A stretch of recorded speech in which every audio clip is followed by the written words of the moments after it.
Hey guys, welcome back to another Walt Presents, and this time we're looking at Fun and Fancy Free. So let me got my notes ready as always. You'll see me referring to this stuff. Fun and Fancy Free was actually released on 9/27 of 1947. Clocks in at 73 minutes. It's the fourth package film from Walt Disney.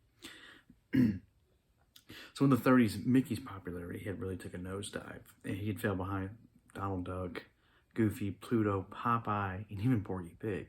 He just wasn't popular anymore. So a couple of animators, Bill Cottrell and T. He, believe it or not, an interesting name, pitched the idea of featuring a film based on Jack and the Beanstalk starring Mickey Mouse with Donald and Goofy as supporting characters. Walt loved the idea, and it was greenlit as The Legend of Happy Valley. The film followed incredibly close to the original thought that they'd come up with, although there was a deleted scene that had Honest John and Gideon as the people that traded him the magic beans for his cow. Now that I would have liked to have seen, because those characters were very interesting for Pinocchio. Due to the foreign market, though, it ended up being put on the shelf for a while because of World War II. So, I mean, the 40s really impacted Disney on financial business. He wasn't making feature-length films anymore. He was kind of stuck with those package films. Meanwhile, production had started on Bongo, which was actually viewed as a spiritual sequel to Dumbo, because it actually starred a circus bear. And there were plans of having all characters from that era, or from the film, crossover into it. But the idea was scrapped and was just put on the back burner. And for at least that part of the story was scrapped. I mean, they did make Bongo, where there were other characters that came and went. He had little sidekick companions, and one was a chimpanzee. And they did finally nail down a script, but the script was finished the day that Pearl Harbor was bombed. And at that point, the government came in and actually wanted help making those propaganda war films from Walt. And that's when the package film started into existence. Things like Three Caballeros, Dos Amigos, Fun and Fancy Free became the focus for a while, because the package films, with the loss of that foreign market, meant they could be produced quicker, cheaper, and no chance of a loss of revenue, unlike Pinocchio and Fantasia. Originally, Making the Beanstalk here was supposed to have been teamed with The Wind in the Willows, which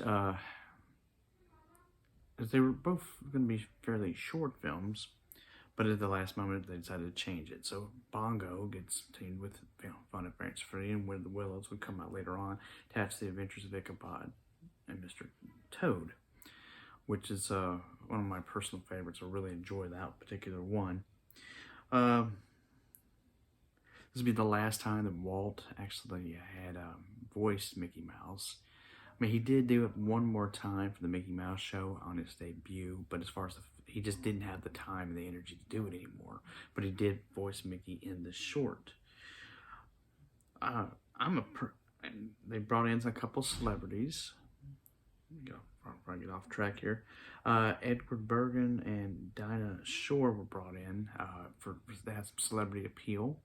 Dinah Shore did the Bongo one, and Edward Bergman, who was a ventriloquist, has some live action scenes with a kid as like a birthday party, telling the story of Mickey and the Beanstalk. Jiminy Cricket was also added, and he actually was singing a song called "I'm Happy Go Lucky Fellow," which was cut from Pinocchio. And I think Jiminy fit in well. It's always good to see Jiminy Cricket. He was a good character. Reviews were mixed, but the box office was well. It grossed $3,165,000 worldwide and $2,040,000 in the U.S. and Canada. Now this is a film that never got another re-release to theaters, and what it ended up doing is actually getting separated into two different shorts. Bongo focuses on the circus bear that just wants to get away, and Mickey and the Beanstalk, and they would be television shown through television throughout years. And now, I never saw Bongo until I saw this film together, to be honest with you, but I grew up with Mickey and the Beanstalk, and it's a personal favorite. It's a good cartoon. I always did like the story of Jack and the Beanstalk, and with a Disney twist, it was really enjoyable. All the characters are good in it. I got no complaints whatsoever. I even like the giant Willie, which we eventually would see again in Mickey's Christmas Carol. And in fact, you would not see this as a feature film again to 2004, when it was released as a bonus feature on Mickey Mouse in Living Color, the Volume 2 set of the Disney Treasures line. So it took a long time before people ever saw it again in its natural form. Even in the VHS form, the animated shorts would be separated, or just like as Disney favorites or things like that, but it just wasn't something that we saw on a regular basis. So, and that was the beauty of the package films, is you could separate them into different things and make different films out of them, different compilations. I think this is not my favorite point of Disney, although I do. Fun and Fancy. The Bongo's okay. I'd give it 3 stars, but Mickey and the Beanstalk, again, a childhood classic for me. So I really enjoyed looking forward to this one. And I watched that one over and over again. I mean, it was well received. It seemed like everyone liked it in the house. And I'll continue to go back to that one. Now, we've only got 2 more of these package films left. Melody Time, which I've never seen that I'm aware of. And then The Adventures of Ichabod and Mr. Toad. And then Disney was able to get back into making the theatrical features, things like Cinderella, Alice in Wonderland, which was a long gestating project that he originally was going to do first, and things like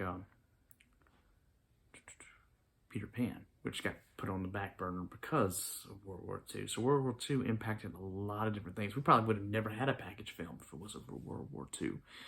But you got to do what you can to survive and for the money that they need.